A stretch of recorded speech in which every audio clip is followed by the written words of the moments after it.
지금부터 시작합니다.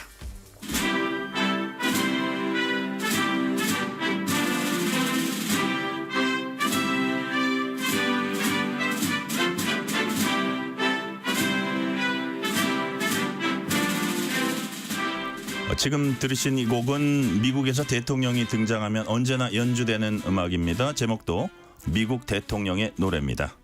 미국은 지금 앞으로 4년 동안 이 음악과 함께할 새 대통령을 뽑는 선거, 개표 작업이 한창입니다. 누가 당선되냐에 따라서 글로벌 정치 경제 지형이 끼칠 영향이 지대하기 때문에 세계 각국이 촉각을 곤두세우고 있습니다. 뉴스레터 K 오늘 1부는 국내 정치 얘기 대신에 전문가들과 함께하는 미국 대선 특집으로 준비했습니다. 왕선택 서강대학교 지식융합 미디어대학 대우교수 그리고 주원 현대경제연구원 경제연구실장 나오셨습니다. 어서 오세요. 네, 안녕하십니까. 안녕하세요. 귀한 시간 내주셨습니다. 자, 본격적인 분석에 앞서서 2024년 미국 대통령 선거를 상징하는 한 장면을 꼽아주신다면 일단 왕선택 교수님 어떤 걸까요? 이번 대선은 굉장히 다이나믹한 선거였다고 볼 수 있고요. 네네. 굉장히 인상적인 장면이 많았습니다. 근데 지금 현재 한 시간 안에 보면은 거의 트럼프 후보가 당선하는 쪽으로 이제 기울고 있지 않습니까? 네네. 그런 쪽으로 생각한다면 트럼프 후보가 7월 13일 날 암살 시도를 받았을 때 그 총격에서 생존을 하고 그 멋진 사진을 찍었지 않습니까? 네. 그 사진이 결국 굉장히 그 강인한 이미지를 만들었고 성조기 밑에서 주먹을 불끈진. 그렇죠. 네. 거기에 총격을 받고도 생존을 했고 거기서 물러서지 않고 파이트, 네. 투쟁을 외치면서 하는 그 사진이 굉장히 인상 깊은 장면이었을 것이라고 생각을 합니다. 네네. 주원 실장님도 비슷한 생각이실 것 같은데. 예. 의견이 없고요. 네네. 이제 트럼프의 이번에 이제 캐치플레이어가 마가잖아요. 네. 미국을 다시 위대하게. Make America Great Again. 미국의 네. 위대, 미국의 강함을 네네. 상징하는 사진이죠. 예, 그 장면이 가장 인상에 남습니다. 네네. 자, 이제 투표는 우리 시각 오후 3시 다 마감됐고 지금 미국 전역에서 개표가 한창 진행 중인데 생각보다 개표 빨리 진행되고 있고요. 자, 누가 과연 270 매직 넘버 먼저 달성하냐 이게 문제인데 왕선택 교수님 네네. 현재까지 개표 상황 좀 정리를 해주세요. 네. 미국 언론들이 계속해서 이제 실시간으로 업데이트를 하고 있는데 네. 지금은 트럼프 후보가 267석 명을 확보했고 네. 해리스 후보가 224명을 확보를 해서 이제 트럼프 후보가 많이 이겼는데 270 과반수는 아직 안 된 상황입니다. 네네. 안 된 상황입니다. 그런데 지금 이 개표 상황 보면서 7대 경합주 그리고 7대 경합주 중에서도 펜실베이니아 여기를 누가 가져가느냐가 그냥 다 결정할 것이다. 이렇게 예상했거든요. 네. 펜실베이니아가 결정이 이미 됐습니다. 펜실베이니아를 트럼프 후보가 가져갔습니다. 네. 그렇기 때문에 이건 좀 방금 전에 나온 소식이죠. 예, 방금 전에 네네. 이제 최종 선언은 아니지만 트럼프 후보가 펜실베이니아를 가져가는 이런 상황이기 때문에 앞으로 나올 숫자에 관계없이 누구나 다 이것은 트럼프 후보가 이번 선거에서 대통령으로 당선이 됐다. 네. 이렇게 믿을 수 있는 상황입니다. 네, 지금 7개 경합주 거의 다 갖고 갈 가능성이 매우 높고 그중에서 가장 중요한 펜실베이니아를 갖고 갔고 아직 270은 안 됐지만 남은 거 진행 결과에 따라서 이제 300도 훌쩍 넘을 거란 얘기 나오는데 주원 실장님 사상 최대 어떤 최고의 어떤 초박빙 승부다 이런 얘기들 많이 했잖아요. 네. 지금 나오는 결과가 주원 실장님께서 예상하셨던 거하고 좀 다릅니까? 비슷합니까? 이건 이제 결과를 놓고 네네. 제가 어떻게 이전에 예상을 했냐고 물으시면 사실 말하기는 좀 곤란한데 사실 저는 트럼프가 될 가능성이 높다고 생각을 했었고 네네. 왜냐하면 이제 전국 단위 지지율이 해리스가 그렇게 잘 안 나왔어요. 네. 바이든이 이겼을 때는 그때 전국 단위 지지율이 한 4%포인트 바이든이 높게 나왔었는데 이번엔 그렇게 안 나왔던 게 일단은 네. 트럼프가 되지 않을까라는 생각이 했고 그리고 또 하나는 이제 다른 쪽 정책은 모르겠는데 경제 정책만 놓고 보면 네. 해리스는 경제 정책에 대해서 바이든 행정부하고 달라지는 게 별로 없어요. 그러니까 지금 미국 유권자들이 사실은 다른 이슈도 있지만은 경제적인 공공함 근데 사실 다른 나라에서 보면 미국만큼 지금 잘 나가는 나라가 없는데 지표는 나쁘지 않잖아요. 근데 이제 미국 실제 사람들은 체감? 미국 안에서 다른 네. 사람들하고 비교를 하니까 아, 그러니까 그거를 달래줄 만한 지금 여당 예. 이제 바이든 행정부 특히 해리스 후보까지 뭔가 그 미국 국민들의 마음을 혹하게 할 그런 정책들이 안 보였던 거죠. 네네. 근데 트럼프는 물론 이제 이게 비일공짜 나중에 공약이 될 수는 있지만 그런 것들을 계속 쏟아부었거든요. 네. 그래서 다른 부분은 모르겠지만 경제 쪽에서는 트럼프가 주도권을 잡고 가나 보다 이제 그렇게 생각을 했었죠. 우리가 미국 국민들이 잃었던 거를 되찾아줄 수 있다. 이런 인식을 계속 어떻게 보면 명리하게 심어줬던 것 같고요. 그 관련 질문은 경제 관련 질문 제가 뒤에서 더 자세히 이제 드릴 거고요. 자, 왕선대 교수님, 네. 여기서 약간 제도적인 문제, 미국 대선 제도 특징, 뭐 특정 지역에 관심 두는 이유인데요. 예를 들어서 우리가 뭐 선거인단 538명이다, 매직 넘버 270이다, 경합주 뭐 7개 주다. 미국 대선이 어떻게 치러지기에 이런 것들이 중요합니까? 네, 미국 대선의 특징이 선거인단을 통한 간접 선거라는 점에서 모든 게 출발을 하고요. 네네. 선거인단 선거를 운영할 때 이제 각 주별로 선거인단을 운영하는데 승자 독식제도 거의 99% 예외가 아주 있지만 승자 독식제도라는 제도를 도입하면서 네. 전국 단위 지지도하고 실제 선거인단 확보가 달라지는 그런 이제 특성을 가지고 있습니다. 그게 그렇죠. 이제 미국 제도의 특징이죠. 그랬을 때 이제 선거인단이 몇 명이냐 하면 538명이죠.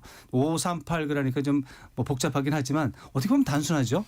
이게 상원의원 100명, 그다음에 하원의원 435명 네. 더하면 535명이고 여기에 워싱턴 DC에 국회의원이 없습니다. 그렇기 때문에 거기 3명을 주어서 538명이 되죠. 네. 538명이 되면 과반수는 270이 되는 겁니다. 그러니까 미국의 대통령 선거는 선거인단 270명을 먼저 확보하는 사람이 이기는 게임인 거죠. 네네. 그러니까 매직 넘버를 270이라고 하는데 지금 현재 트럼프 대통령은 각 주에서 벌어지고 있는 선거에서 267명을 확보했습니다. 3명이 남았는데 지금 남아있는 곳이 뭐 미주리 또 위스콘신, 애리조나, 네바다 이 정도 남아 있습니다. 이 정도인데 다 지금 거의 한 80% 90% 개표가 됐는데 3% 이상의 격차를 보이면서 우세를 달리고 있습니다. 그래서 아마도 267을 넘어서 300 이상을 넘어가는 그런 상황이 될 것 같고요. 지금 또 다른 관심사는 이제 상원의원 선거도 되고 있고 네네. 하원의원 선거도 하고 있고 주지사 선거도 하고 있어요. 이 중에서 하원의원은 435명인데 전원 선거를 합니다. 다시 다 네. 뽑습니다. 상원의원의 경우는 100명인데 그중에서 올해는 34명, 3분의 1, 34명만 뽑는데 이번에는 공화당이 좀 유리한 선거고 실제로 공화당이 유리해서 아마도 네. 상원도 이번에 그동안에는 이제 민주당이 다수당이었는데 아마도 이것이 그 공화당으로 넘어갈 것 같고요. 하원도 공화당 쪽이 우세하다고 합니다. 이렇게 되면 대통령, 상원, 하원 모두 공화당이 가져가는 상황이 예상이 됩니다. 행정 권력과 입법 그렇죠. 권력을 다요. 그러면은 트럼프 대통령은 최근 몇 년 사이에 보기 드문 강력한 대통령이 될 수 있습니다. 네. 자, 실제로 분위기를 봐도 캠프를 이제 트럼프는 저 베이스 캠프를 저쪽 플로리다 쪽에 차렸고 이쪽에 해리스는 워싱턴 DC 쪽에 차렸는데 트럼프는 이미 연설까지 했어요. 승리 선언했죠. 그러니까요. 저 해리스 캠프하고 전혀 분위기가 다릅니다. 그렇습니다. 미국 대통령 선거를 하면 그동안의 관행에 따르면 이제 승리 선언이라기보다는 패배한 쪽에서 먼저 승리한 후보에게 전화를 먼저 걸어서 네. 나는 당신이 승리한 걸 인정하고 축하한다. 선거는 이것으로 끝난 것 같다. 이렇게 이제 얘기를 하면 그 다음에 그 전화를 받고 난 다음에 승리 선언을 하죠.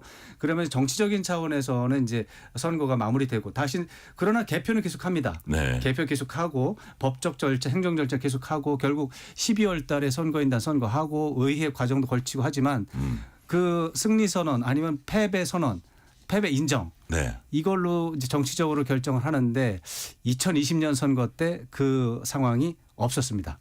트럼프 대통령이 인정하지 않았던 거죠. 네.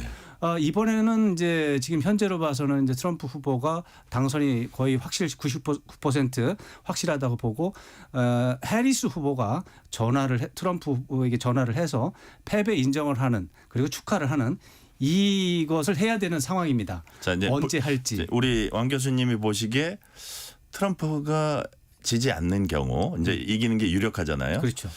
불복 사태는 안 일어날 것 같은데 어떻게 보세요?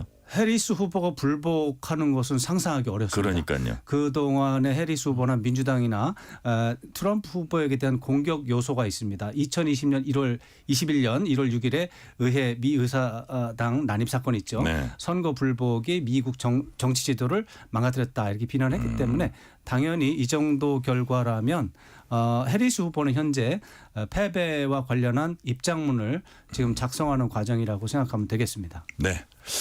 이번엔 주원 실장님께 질문 드릴게요. 미국 유권자들이 이번 대선에서 어떤 의제에 가장 큰 관심 보였는지 이제 출구조사 결과가 있는데 민주주의와 경제, 낙태, 이민 순서로 이제 나타났습니다. 제일 중요한 의제로 민주주의 33%, 경제 32%. 경제가 뭐 거의 최상위급입니다. 어떻게 그 분석을 하십니까?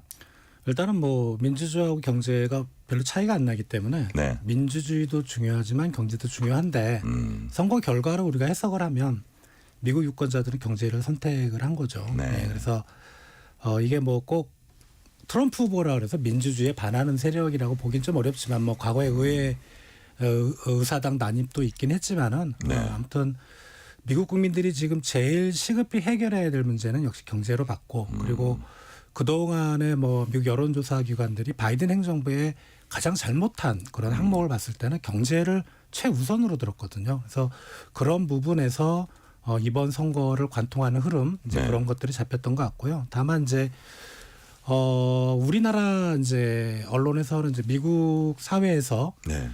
이제 많이 그 미국 언론들이 얘기하는 걸 많이 이제 우리 언론들이 이제 많이 쓰다 보니까 사실 뭐 낙태, 이민 뭐 이런 것들에 대해서 상당히 우리나라 언론들은 크게 썼는데 실제로 조사 결과 나오면 그렇게 그쪽 이슈는 크진 않았어요. 그렇죠. 예, 그러니까 생각보다 우리 태평양이라는 커다란 바다가 있잖아요.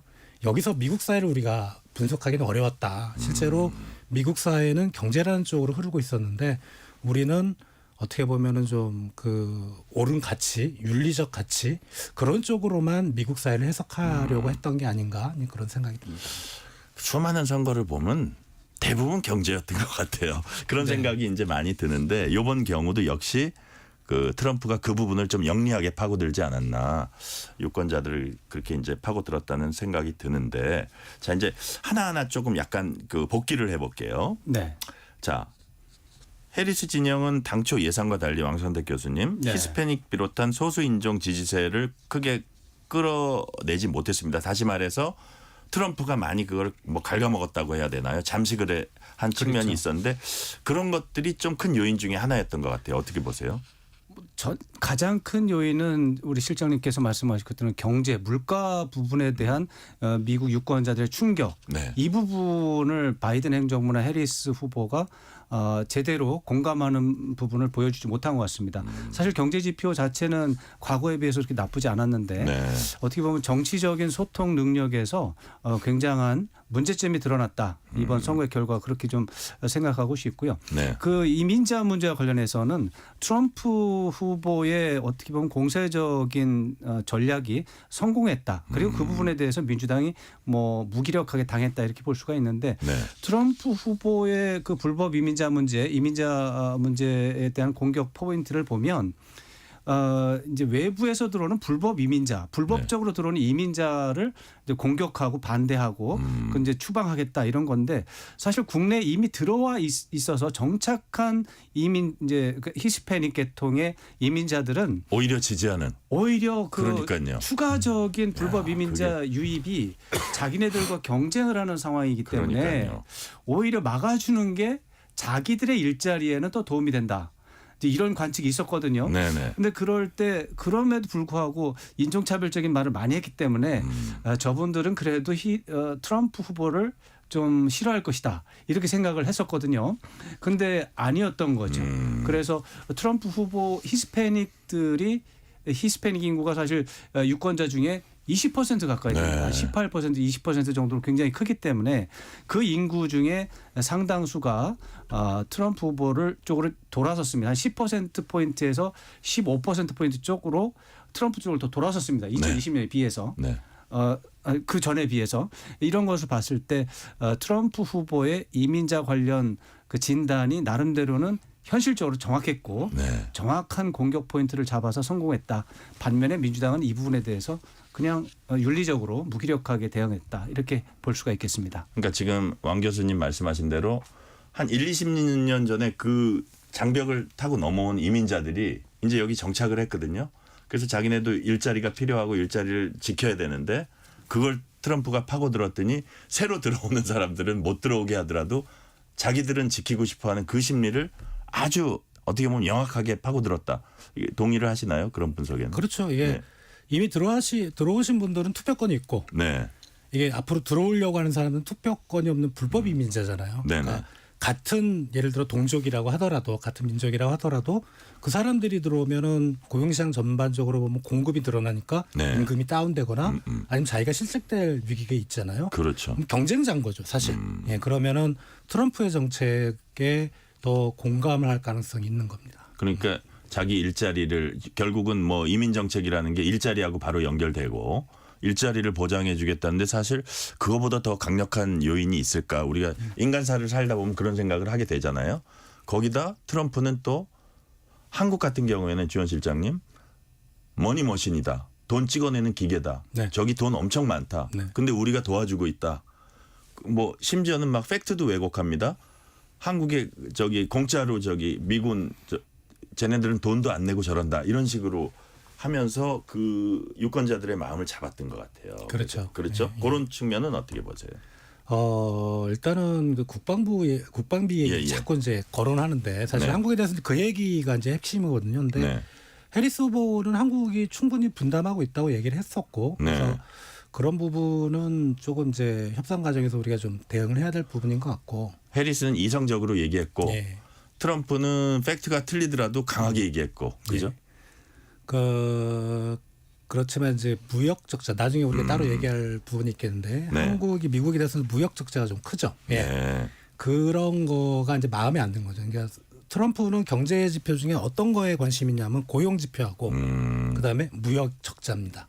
요거에 꽂히다 보니까 이제 그런 무역 적자 규모가 큰 나라에 한국이 들어가니까 이제 자꾸 이제 그런 얘기를 하는 것 같아요. 그러니까요.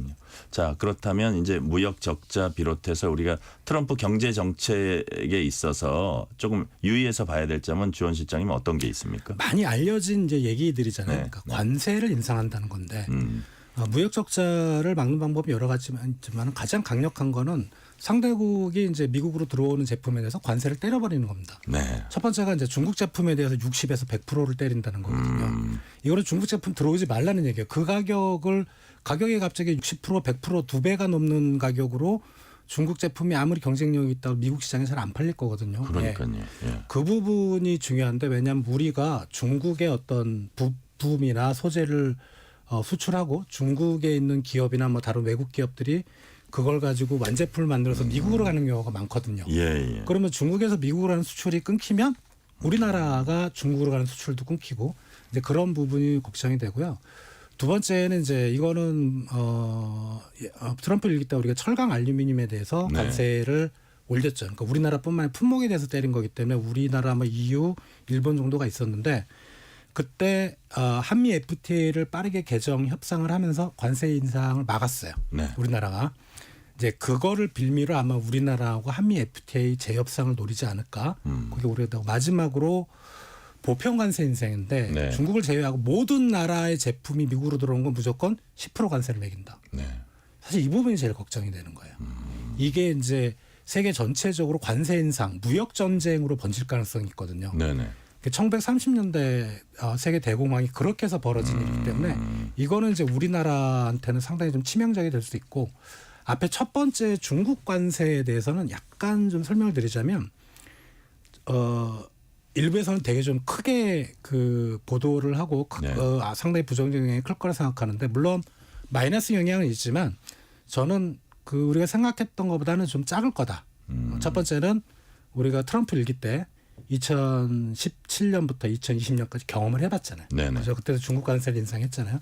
그리고 두 번째는 미국이 만약에 중국에 대해서 관세를 그렇게 60에서 100% 때리면 중국이 맞받아서 그때는 이제 중국도 맞받아서 미국산 제품에서 관세를 올렸는데 네. 맞받아서 지금 그렇게 관세를 때릴 수 있는 처진가?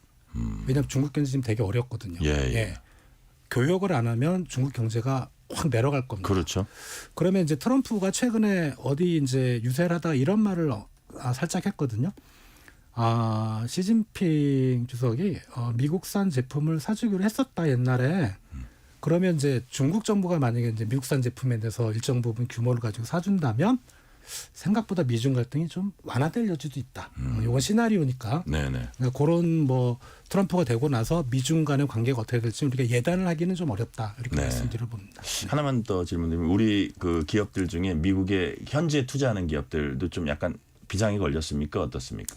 예, 당연히 오늘 현대자동차가 5%가 빠졌어요. 그렇죠. 예, 예. 이 괜히 빠졌겠습니까? 그러니까요. 그러니까 거기 뭐가 문제냐면 거기 현지에 이제 현대나 기아차 공장이 있는데 거기서 생산하는 거는 문제가 없습니다. 예. 근데 여기서 미국으로 가는 수출 물량도 꽤 되거든요. 그 부분이 이제 문제가 되는 거죠. 그러니까요. 근데 그럴 때는 뭐 현대자동차가 됐든 뭐 다른 업종이 됐든 공장이 미국에 있고 여기서도 미국으로 수출하는 물량이 있다면 이 비중을 옮겨야죠. 예. 그 현지 비중을 그렇죠. 늘려야 되는 그런 예. 과제를 지금 그래서 안게 된다는 아마 말씀이시죠? 대부분의 기업들은 그 시나리오를 고려해서 다 전략하지 않았을 거로 생각합니다. 그러니까요. 네. 자, 왕선대 교수님. 네네. 해리스 후보 입장에서는 막판에 좀 여성표가 결집된다 네. 해서 좀 기대를 했었던 것 같아요. 그 부분에. 맞습니다. 근데 보니까 역시 이번에는 뭐 성별이니 인종이니 이거보다는 그냥 뭐 경제니 뭐 이런 이슈로 덮어버렸다는 느낌이 드는데 그 부분은 어떻게 보세요? 사실은 막판에 굉장히 유동성이 심했습니다. 예. 그 이번 선거가 역사적으로 굉장히 역동적인 다이나믹한 선거였던 이유는 후보가 바뀌는 거죠. 네. 이 미국에서 대통령 선거한 지가 240년 정도 됐는데 그 후보가 갑자기 3개월 남겨놓고 100일 남겨놓고 바뀐 거는 이번이 처음입니다. 정말 놀라운 일이었어요. 놀라운 일이었습니다. 예. 그래서 새로운 후보가 나왔는데 나오자마자 판세를 뒤집어서 앞서 나가는 상황이 벌어진 거죠. 예. 그 상황이 8월, 9월입니다. 그런데 10월 달 들어왔더니 그 사이에 부족했던 것들을 이제 트럼프 후보가 다 추격을 해서 역전을 했다. 예. 이런 얘기가 나왔고요. 그러면서 막판 초박빙.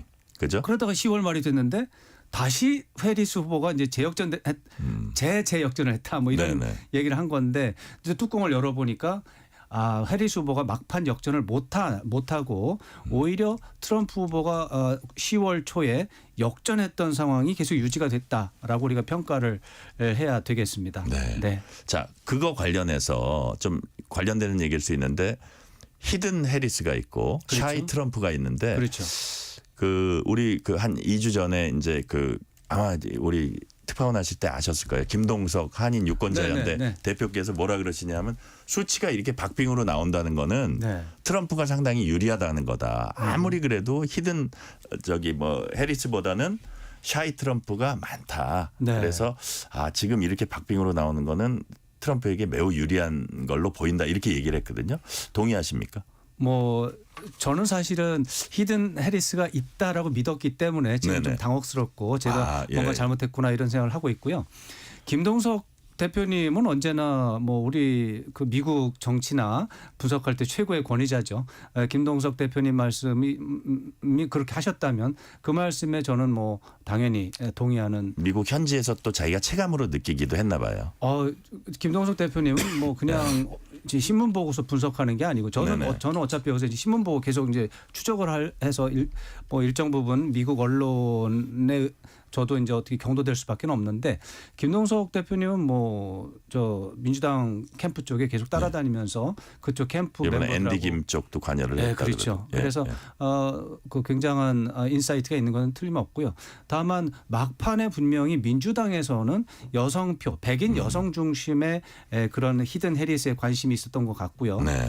근데 그 부분에서 좀 실패가 좀 있었던 걸로 보이고, 그러니까 말하는 히든 해리스가 없었거나 있어도 미미한 거죠. 네. 오히려 샤이 트럼프라고 하는 기존에 있었던 거는 그대로 유지가 됐던 거죠. 왜냐하면 그 여론조사 퍼센트를 보면 그 이번에도 미시간, 위스콘신, 펜실베니아 뭐 7대 경합주의 그 격차가 한 3%씩 격차가 계속 다 나고 있어요. 지금 현재 네네. 보면.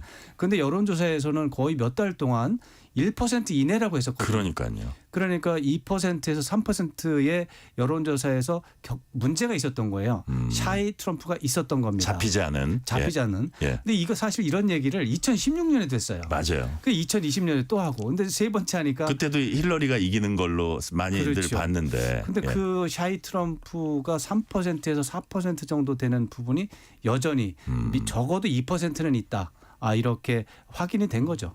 이게 2016년 얘기하시니까 그 당시에도 트럼프가 폭언이나 막말을 많이 했어요. 심지어는 무슨 뭐 어떤 여성들과의 어떤 관계 이게 입에 담기 힘들 정도의 그런 막 그거를 해서 그 당시 워싱턴 특파원들 사이에서 트럼프는 이제 끝났다. 이제 저 정도 얘기를 하고 어떻게 미국 국민들이 찍어줄 것이냐 했는데 트럼프에 대한 어떤 도덕적 기준이 사람들이 보는 그런 것들을 그렇게 대수롭게 보지 않았던 네. 그런 게 이번에도 또 어떤 뭐 통했다기보다는 오히려 그런 센 말들이 네. 지지자들을 결집시킬 수도 있었을 것 같아요. 맞습니다.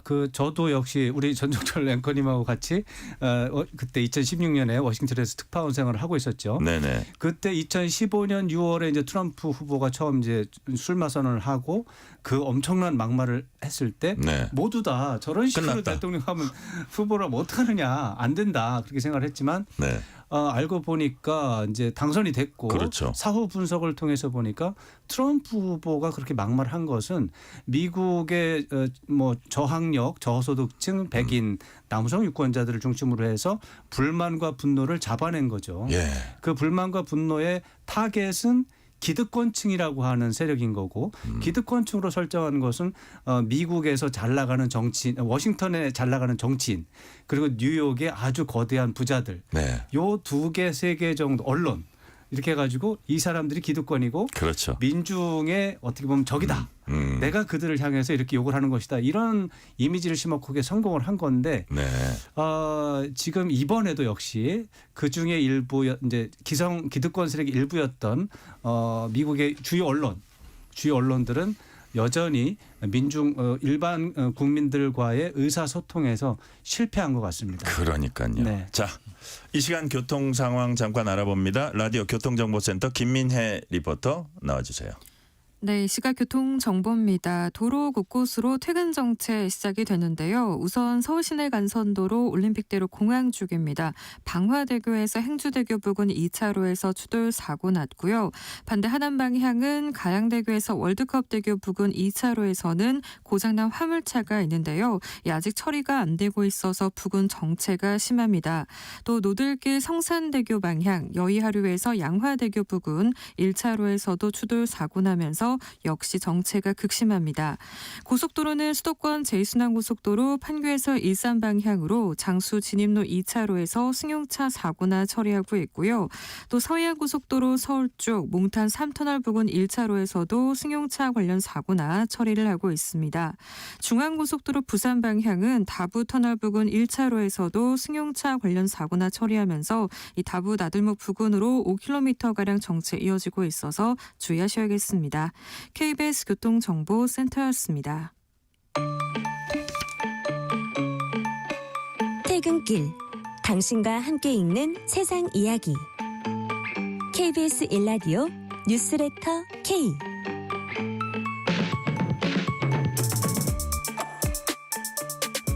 실시간 교통 상황 살펴봤고요.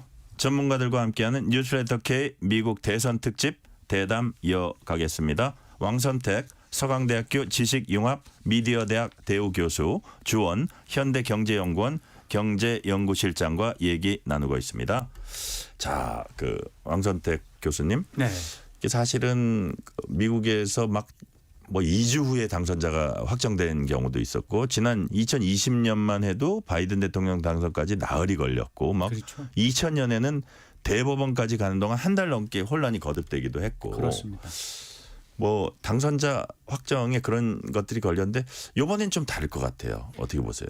이번에는 뭐 역대급 초박빙이다 이렇게 얘기를 했지만 그게 아닌 것으로 드러났습니다. 그러니까요. 이미 이것은 트럼프 대통령이 넉넉하게 승리하는 그런 사례라서 역대급 초박빙에서는 이제 빠지게 되고요. 2020년은 이제 사실 역대급 문제가 있었습니다. 그렇죠. 특히 그것은 그 이후에 선거 불복 때문에 폭력 사태가 났기 때문에 미국 역사 이게 60번째 선거거든요. 1788년에 1차 선거 이후에 이번이 60번째 선거예요. 60번째 선거에서 이제 뭐 지난 2020년만 해도 역대급 논란이 네. 있었고, 근데 사실은 60번의 선거 중에서 굉장히 논란이 컸던 게 역대급이 몇 번 있었어요. 한 네, 5번, 5번 이상 있어요. 2000년도 그 중에 하나고요. 말씀하신 그러니까요. 것처럼. 예. 그 당시 플로리다가 한 30표 있었는데 이 30표를 이쪽이 받으면 여기가 있고 저쪽이 받으면 저쪽이 이기는 상황에서 한 달 동안 누가 이기는지 몰라서 네. 결국 연방 대법원이 부시 손을 들어줘서 대법원이 선거를 결정한 사례가 그렇죠. 됐고요. 예. 1800년 선거가 논란의 제1번입니다. 근데 토마스 제퍼슨 후보가 이제 나왔을 때 이제 사실 그 당시에 선거 제도가 이상해서 자기 당의 부통령으로 나온 에런 버와 그 선거인단을 같은 표를 받았습니다. 네. 73대 73 동률이 나온 거죠. 그래가지고 이렇게 되면 연방 하원에서 뽑기로 돼 있어요.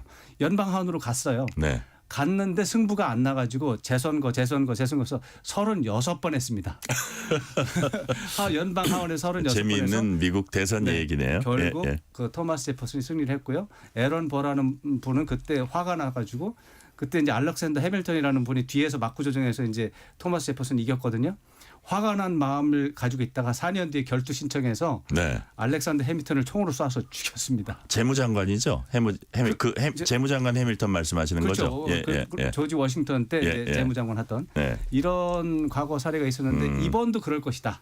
그렇게 예상을 했는데 그건 아니고 그냥 일반적인 상황이고 재역전이라고 하는 차원에서는 의미가 있을 것 같습니다. 그러니까요. 역전이라는 차원에서는 의미가 있을 것 같습니다. 그 DC의 내셔널 프레스 센터 근처에 해밀턴이란 또 식당이 있습니다. 여하튼 그 해밀턴이 그 해밀턴일 맞습니다. 거예요. 제목 바로 알렉산더 옆이거든요. 자, 1373님이 미국 대통령 교체와 함께 급변하는 국제 정세 속에서 대한민국 안보와 평화를 지켜내야 합니다. 여야 및 대통령실 그리고 국민의 합심된 힘이 필요합니다.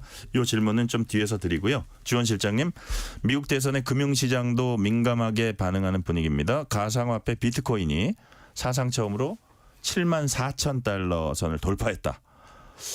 이게 트럼프 당선이 예측되면서 더 나오는 현상입니까? 어떻습니까? 네, 그러니까 저는 사실 이제 디지털 자산, 가상화폐 투자를 안 하는데 그 앱을 다운 받아서 한 며칠 전부터 계속 이제 가격이 어떻게 되나 예, 초단위로 보셨군요. 나오더라고요. 그래서 예. 어저께까지만 해도 약간 뜨고 잠잠하다가 또 내려가다가 갑자기 오늘 이제 선거 결과 나오면서 급등을 했어요. 아, 그래요. 이게 뭐냐면 비트코인 말씀드린 겁니다. 네네. 비트코인은 트럼프를 되게 좋아한다. 그러니까 공화당 정책 요번에 대선 공약 보면은 디지털 자산에 대해서 언급이 돼 있어요. 네. 이게 뭐냐면 바이든 행정부 때 이제 디지털 자산을 산업으로 육성하고 시장을 육성하겠다는 정책을 내놓으면서 동시에 개인정보 보호, 그다음에 탄소 중립 네. 이런 조항들을 막 갖다 붙였거든요. 근데 디지털 자산하고 탄소 중립하고 뭐가 상관있냐고 이제 생각들 하실 텐데 그 가상화폐를 채굴 하려면 전력을 많이 쓰죠. 네. 예, 그때 전력 쓸 때 화석연료를 쓰는 전력 에너지는 사용하지 마라. 뭐 이런 식의 조항들이 막 들어가 있어요. 그러니까 그러다 보니까 바이든 행정부는 기본적으로 비트코인 입장에서 비트코인 사람은 아니지만 되게 싫어요. 예. 근데 요번에 이제 그 트럼프 공약을 보면 그런 거 없애겠다. 디지털 자산을 정말 시장과 산업의 관점에서만 육성하겠다. 이런 그 정책들이 들어가 있다 보니까 가상화폐 시장은 당연히 트럼프의 손을 들어줄 수밖에 없는 거죠. 또 기업가들 입장에서는 환경 규제나 각종 규제 철폐하겠다 이런 공약도 늘 해왔지만 많이 했거든요. 예. 그런 것들도 또 영향을 좀 미칠 것 같아요. 경제. 환경 규제는 이제 우리가 트럼프에 대해서 네. 반환경론자라고 생각을 하는데 네.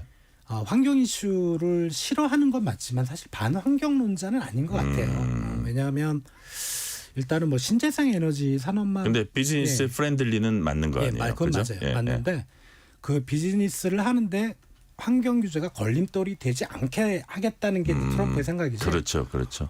환경과 친환경 산업을 아예 죽여버리겠다 이 얘기는 아닌 것 같아요. 그러니까, 그런 그거는 약간 좀 뉘앙스의 차이기 때문에 그건 우리가 좀 천천히 좀 살펴봐야 될 문제인 것 같습니다. 자, 아까 이제 현대자동차 얘기도 해주셨는데 이제 그 현지 뭐 분량을 더 늘려야 된다 얘기해 주셨는데 우리 왜 그 반도체나 배터리 같은 기업들 있잖아요. 뭐 LG 엔솔이라든지 뭐 이런 기업들, 삼성전자라든지 이런 데 현지 투자하는 기업들에는 어떤 영향을 자, 끼칠까요? 이제 그거와 관련된 게 이제 네네. IRA죠. 네. 인플레이션 감축법인데 이제 뭐 그 법은 상당히 뭐 여러 가지 조항들이 있지만 핵심은 네. 미국에 이제 그런 관련된 업종에 다른 나라 기업들이 들어왔을 때 보조금을 주는 정책입니다. 칩스법도 그렇고. 네네. 그런데 트럼프 일기 때 보면 보조금 정책은 거의 사용을 안 했어요.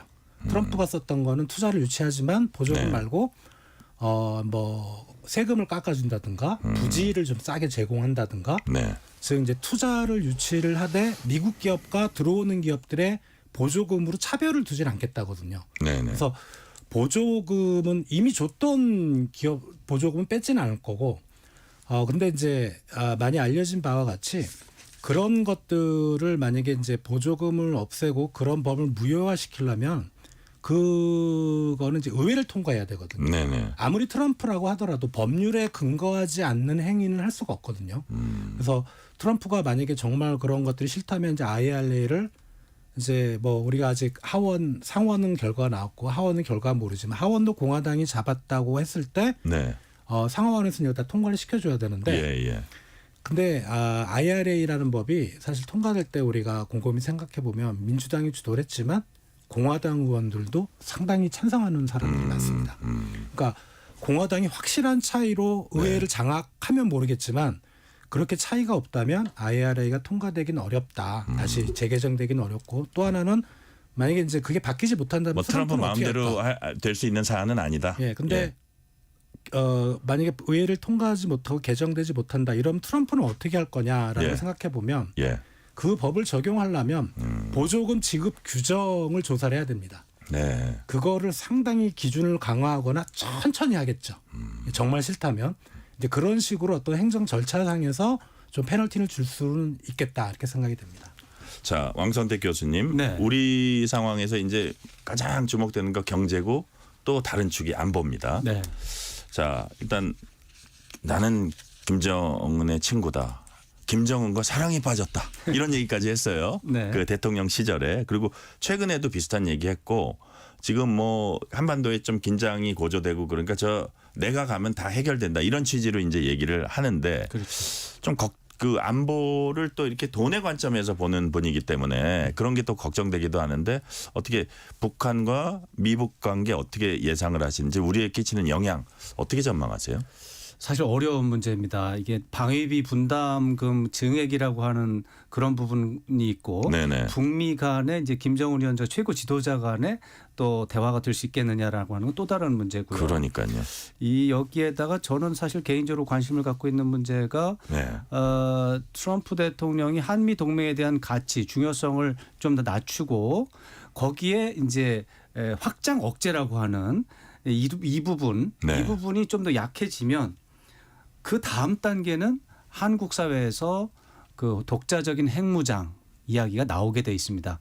바로 이 부분이 트럼프 대통령이 앞으로 4년 동안 하게 되어 있는데 가장 우리가 눈여겨봐야 될 가장 큰 화약고입니다.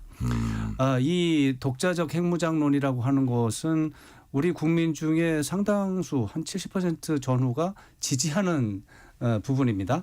그러나 이 국제사회 규정이라든가 한미동맹의 여러 가지 문제 특히 확장 억제라고 하는 이 부분을 보면 그것은 불가능한 얘기입니다. 독재적 핵무장은. 네. 이런 부분이 바로 새로운 트럼프 대통령이 들어와서 확장 억제 뭐 별로는 신경 안 쓰겠는데 뭐 한국에 대한 공약 내가 왜 신경을 써. 돈도 안 주는데. 그렇다면 너희 자체 핵무장 하든지 말든지. 예. 이렇게 되면 이제 독재적 핵무장에 대한 그게 우선은 북한 핵무기에 대한 공포감을 자극하거든요. 예. 그러면은 미국이 도와줘서 그동안 참았는데 도와주지 않아? 그럼 독자적으로 만들어야지. 이 여론을 가게 되어 있어요. 근데 이렇게 독자적 핵무장론이 그렇게 되면 어떻게 됩니까? 한미동맹 깨지죠. 네. 그 독자적 핵무장론이라고 하는 것은 미국의 근본적인 안보 기준이 비확산입니다. 비확산. 네.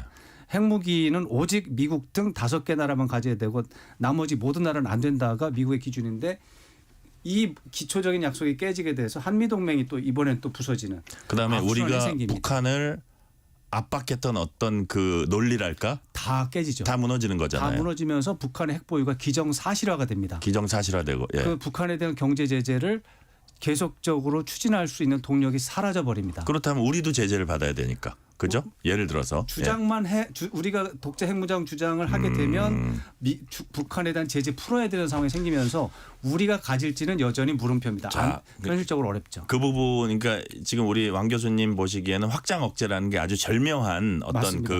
우리 대북 억제책인데 이것을 무너지고 어떤 안보를 돈의 관점에서 보고 너희가 돈 들여서 하든지 말든지 하면 모든 지금까지 지탱했던 원칙들이 많이 무너진다. 그런 네. 관점에서 보시는 거죠? 그것이 제가 제일 걱정하는 부분이고요. 네. 북미 정상 간의 대화가 되기는 어렵습니다.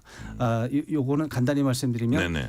트럼프 대통령은 대화하자고 편지를 보낼 수는 있으나 김정은 위원장이 지금 하고 있는 것은 반미 연대 구축입니다. 러시아와 관계를 강화하고 중국을 끌어들여서 미국과 공개적이고 공식적이고 노골적으로 반대하는 그룹을 만드는 겁니다. 그렇게 지금 정책을 추진한 지가 3년이 됐습니다. 네네. 이것을 트럼프 대통령이 당선됐다고 해서 금방 고치면 북으로 관계가 지금 헷갈리고 또 북중 관계도 헷갈립니다. 북한으로서 지금 러시아 관계를 놓칠 수는 없는 거죠? 네, 지금 네. 당장은 러시아 관계에 집중해야 됩니다. 네. 이런 것 때문에 단기적으로 북미 정상 간의 대화가 나는 것은 구조적으로 어려운 관계가 되고 방위비 분담 문제도 네. 대체적으로 한미 간에는 그 부분에 대해서는 워낙에 양쪽 군 당국 수뇌부 간의 협조 관계가 있어서 큰 문제가 되지는 않을 것으로 예상합니다. 자, 지금 또 큰 전쟁이 우크라이나하고 어떤 중동 전쟁이 있잖아요. 네. 자, 일단 우크라이나 전쟁만 본다면 지금 젤렌스키 대통령 같은 경우는 트럼프가 대통령 될까 봐 되게 초조할 겁니다. 지금 어떻게 될 것 같습니까? 전쟁 지원이? 트럼프 대통령의 선거 후보가 선거 과정에서 한 말이 네. 자신이 대통령이 되면 우크라이나 전쟁은 일주일 안에 휴전시킨다. 어쨌든 전쟁 지원도 안 하고 끝낸다. 트럼프 대통령의 어떤 입장을 보게 되면 해석을 하게 되면 네네. 지금 전쟁을 한 것은 젤렌스키 우크라이나 대통령의 오류가 있었다. 그러니까 지금 상태에서 빨리 끝내자.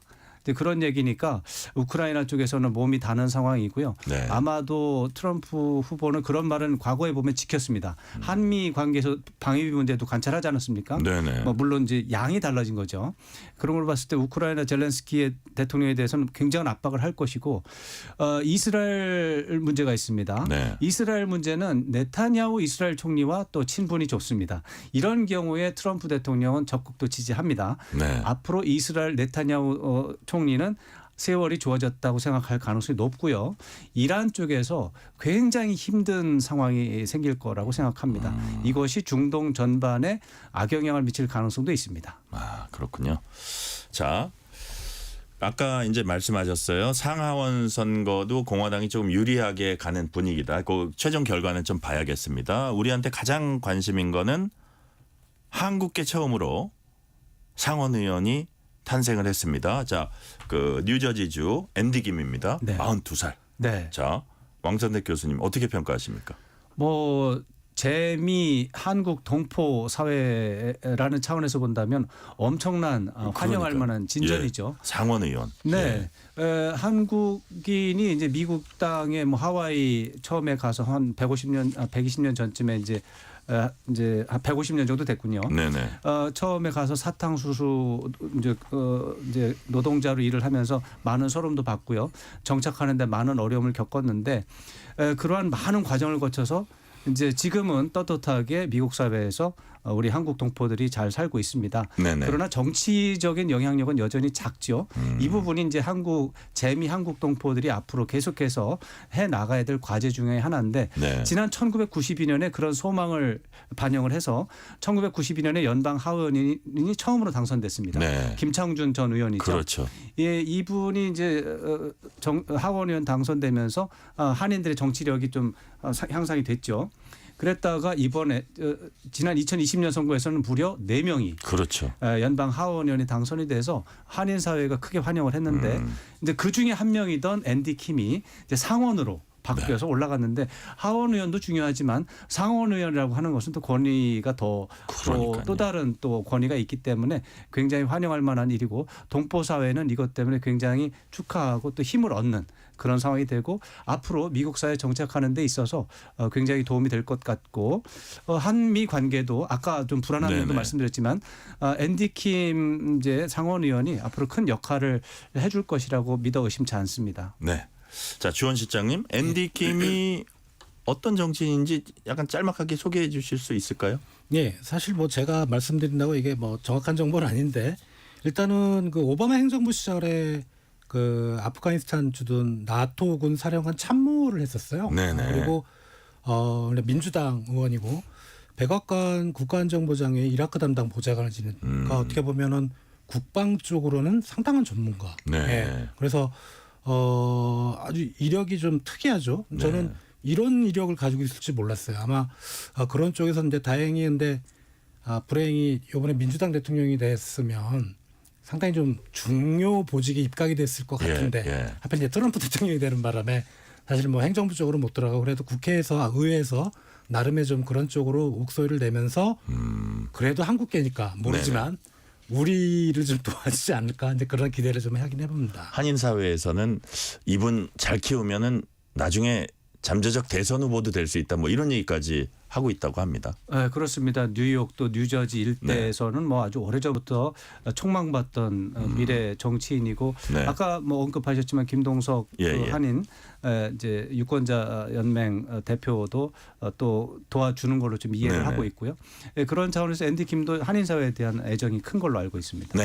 지금 시간이 뭐 한 1분 반 정도 남았는데 짤막하게 한 말씀씩 해주세요. 끝으로 이번 대선 결과에 따른 우리 정부가 이것만큼은 좀 잘 대응해 나가야 한다. 꼭 챙겨야 한다. 사실 이제 대통령실이 뭐라 그랬냐 하면 미국 대선 결과 나오면 그 결과에 따라서 우리 윤석열 대통령과 당선인 간의 소통의 기회 빠른 시일 안에 마련될 걸 이렇게 얘기했거든요. 어떤 걸 좀 대응해야 된다고 보세요? 왕선택 교수님부터. 예. 저는 구체적인 조치보다는 어떤 대응, 태세, 네. 마음가짐 이런 거를 좀 말씀드리고 싶은데요. 트럼프 대통령 당선이 세상의 끝이 아닙니다. 세상이 다 뒤집어지고 이런 게 아니고요.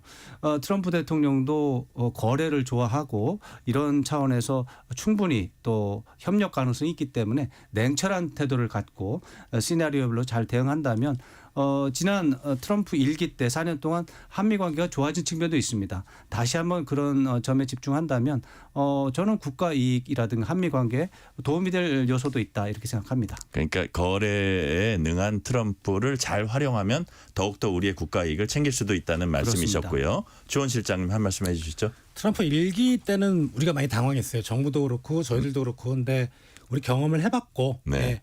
대충 어떤 시나리오로 나올지가 예상이 되고 있는 상황이기 때문에 너무 겁먹지 말자. 예. 아, 그래요. 미국 사회를 좀 더 이해하고 그리고 말씀하셨지만 비즈니스를 한번 이해를 해보자.